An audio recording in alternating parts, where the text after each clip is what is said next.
electric field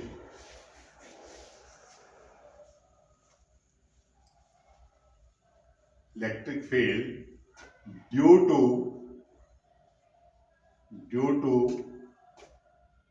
infinitely long charged wire. तो क्या करेंगे, ये हमारे पास एक अनफाइनाइट लॉन्ग चार्ज वायर है,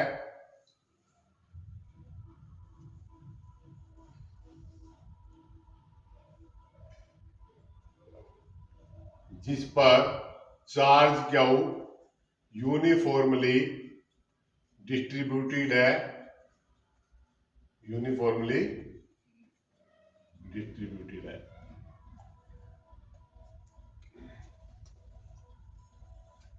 Let a long charged wire having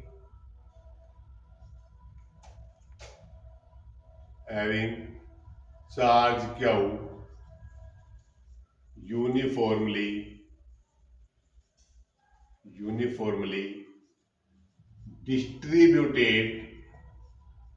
distributed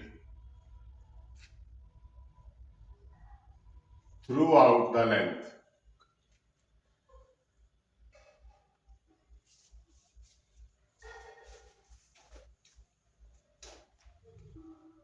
Wire has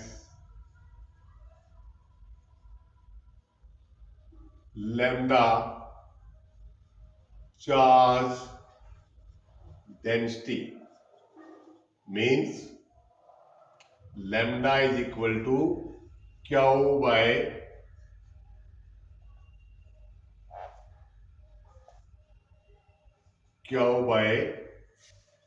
L.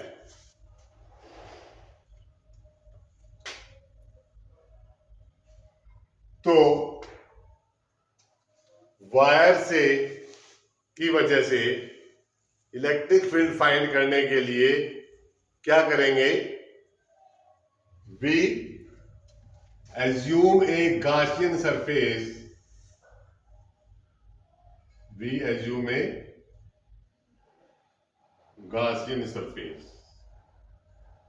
जो सफियर का Gaussian सरफेस बना था वो सफियरिकल था। यहां पर लेंथ है तो लेंथ के साथ जो Gaussian सरफेस बनेगा दैट विल बी सिलेंड्रिकल। ये एक सिलेंड्रिकल Gaussian सरफेस बनाया हमने, जहां पर जो वायर है वो ठीक इसके एक्सिस पर है, और इस सिलेंडर की जो लेंथ है वो रेडियस है वो r है, और इस सिलेंडर की जो लेंथ है वो l है। Assume a cylindrical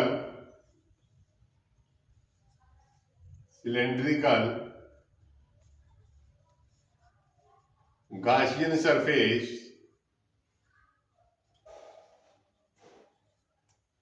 having length L and radius R. कोई प्रॉब्लम? क्लियर है?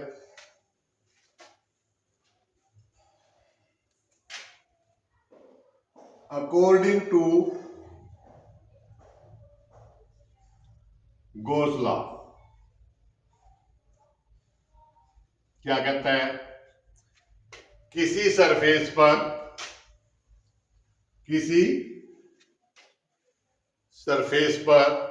क्लोज सरफेस पर जो फ्लक्स है E डॉट एस होता है, मैथमेटिकली E डॉट एस, जितना इलेक्ट्रिक फील्ड और जो सरफेस एरिया है। लेकिन कोच ने क्या कहा कि ये जो फ्लक्स है, वो फ्लक्स जो है वो मैथमेटिकली इतना होता है, integral of closed surface E dot S. लेकिन कोच ने क्या कहा कि ये जो फ्लक्स है क्लोज्ड सरफेस पे, that will be 1/epsilon times of the total charge inside the surface। तो ये सिलेंडर है, इस सिलेंडर के अंदर जो चार्ज है वो कितना है, क्यों? सिलेंड्रिकल सरफेस के अंदर चार्ज कितना है, क्यों? Total charge inside the surface upon, यही बात हुई थी घोषणा में, यही कहा गया था, total charge inside the surface upon epsilon naught. अब देखिए यहां पर तीन सरफेस है, एक सरफेस ये दिखाई दे रहा है जहां से फील्ड लाइन निकल सकती है, फ्लक्स उसी को बोलते हैं कि फील्ड लाइन कितनी निकल रही है सरफेस से, वही तो फ्लक्स है। तो एक सरफेस है हमारे पास ये, दूसरा सरफेस है हमारे पास ये वाला, और तीसरा सरफेस है, तीन ही सरफेस है जहां से फील्ड लाइन निकल सकती है। इस चार्ज की वजह से जो यहां पर चार्ज, इस वायर के अंदर जो चार्ज है, इस वायर से जो फील्ड लाइन निकल सकती है चार्ज की वजह से, वो इन तीन सरफेस से ही निकल सकती है, इससे अलग तो नहीं कहीं जाएंगी। यहां देखिए पॉजिटिवली चार्ज है, इलेक्ट्रिक फील्ड और एरिया वेक्टर सेम डायरेक्शन में, इधर ही फील्ड है, इसी सरफेस से फील्ड लाइन निकलेगी, इधर भी कुछ ऐसा ही होगा, सफेरिकल है, एक ही सरफेस है, अलग अलग नहीं है कि ये अलग अलग है, ये सफेरिकल है, एक ही सरफेस है, इधर से निकले इधर से निकले इधर से निकले, कर्व सरफेस यही है, ऊपर वाला सिरा और नीचे वाला सिरा, ये दो कैप होगी, टॉप और बॉटम। तो फील्ड लाइन या तो इस सरफेस से निकलेगी जो कर्व सरफेस है, या फिर इस सरफेस से निकलेगी, या फिर इस सरफेस से निकलेगी। तो क्योंकि ये पॉजिटिवली चार्ज वायर है, तो सरफेस की डायरेक्शन, सरफेस एरिया की डायरेक्शन किसी भी पॉइंट पर आउटवर्ड, और फील्ड की डायरेक्शन रेडियली आउटवर्ड होती है।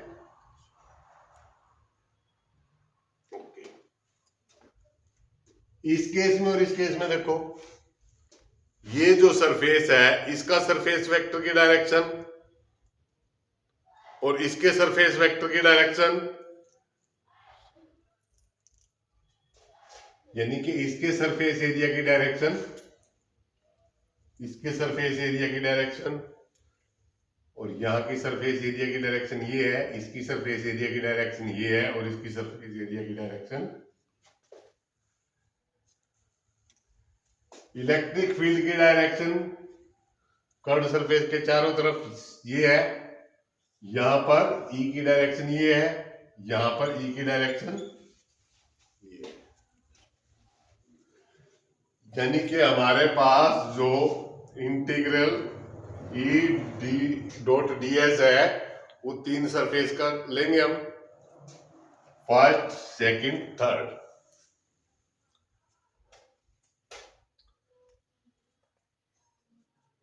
तो ई डॉट को हटा देते हैं, ई डॉट डी एस को क्या लिख सकते हैं, E D S cos theta equal to Q by epsilon naught. अब ये एक सरफेस के लिए हमारे पास सरफेस तीन है, integral E D S cos theta 1 E ds cos theta 2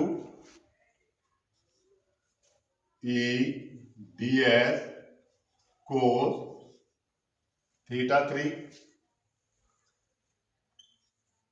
theta 1 theta 2 theta 3 equal to net flux तो यही बनेगा ना पूरे सरफेस से जो जाएगा, इस सरफेस से जो फ्लक्स गया प्लस इस सरफेस से जो फ्लक्स गया प्लस इस सरफेस से जो फ्लक्स गया, नेट फ्लक्स हो गया ना।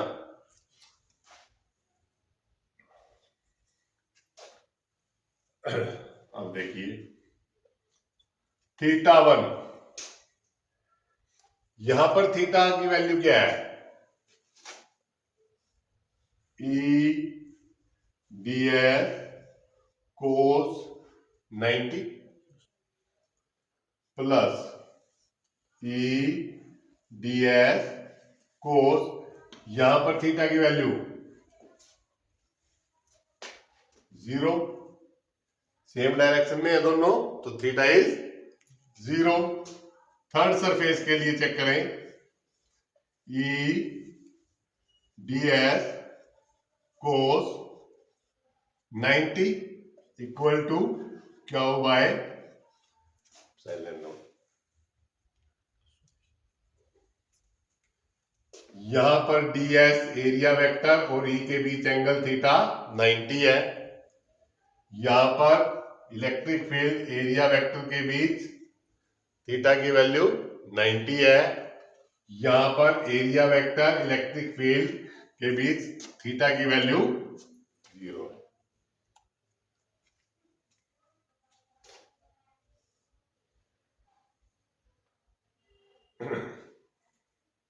अब देखिए कोस 90 0, कोस 90 0 से इसको मल्टीप्लाई करेंगे तो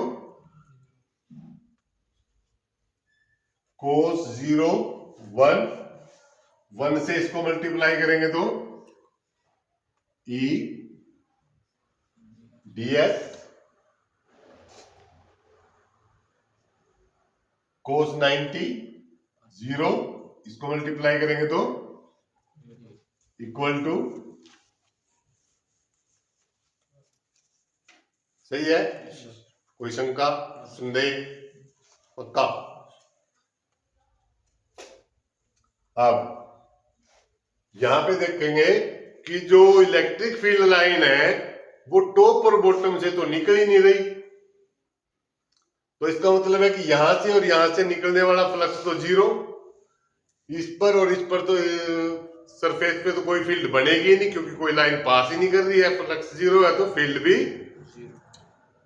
तो जो फील्ड आएगा वो सिर्फ और सिर्फ किस पे आएगा, कर्व्ड सरफेस पे। फील्ड किस पे आएगा, सिर्फ कर्व्ड सरफेस पे। E ds equal to Q by epsilon, ठीक है। अब ये ई यहां फाइंड करें, यहां फाइंड करें, यहां फाइंड करें, इस पर यहां फाइंड करें, यहां फाइंड करें, यहां फाइंड करें, जहां मर्जी फाइंड करें, ई सेम रहने वाला है।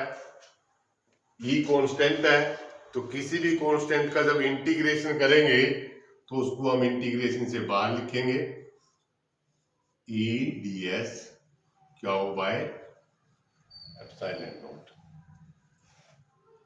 कोई दिक्कत, इंटीग्रल ds यानी पूरे सरफेस का इंटीग्रेशन। अब सिलेंडर का कर्व्ड एरिया सरफेस कितना होता है, उसका एरिया ds स्मॉल एरिया था, ds का मतलब स्मॉल एरिया, इंटीग्रल ds का मतलब है कि सारे स्मॉल एरिया को जोड़ दो तो total curved surface area total surface area नहीं, कर्व्ड सरफेस एरिया, जिसमें से टॉप और बॉटम गायब है, कितना होता है?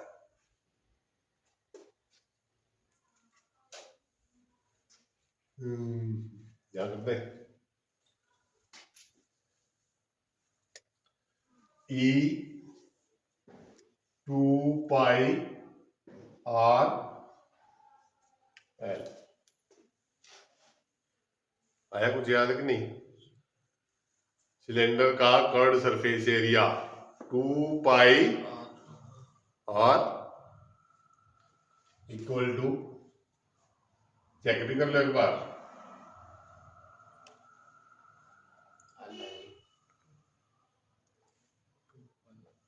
2 पाई R L। बोला तो नहीं था ना, लिख के आ रहा है 2 पाई R स्क्वायर L तो नहीं, 2 पाई R L है ना। E is equal to 2 pi R L इधर चला जाएगा, Q by epsilon naught time पहले से इधर है, 2 पाई इधर चला गया, R चला गया, कुछ अलग टेक्निकल तो नहीं किया गया, सिंपल मैथ है। 2 पाई R L इधर जाएगा तो क्यू के नीचे चला जाएगा।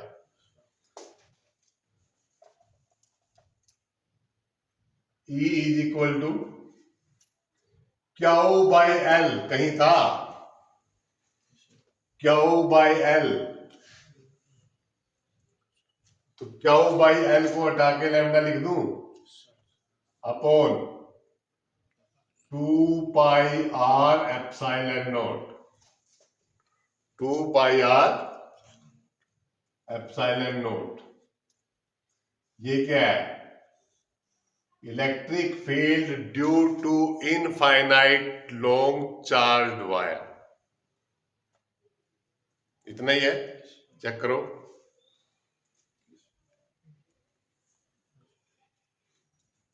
यहां पे भी छोड़ सकते हो, यहां पे भी कर सकते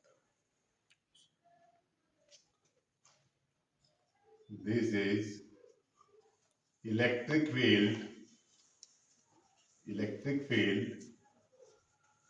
due to infinite long charged wire।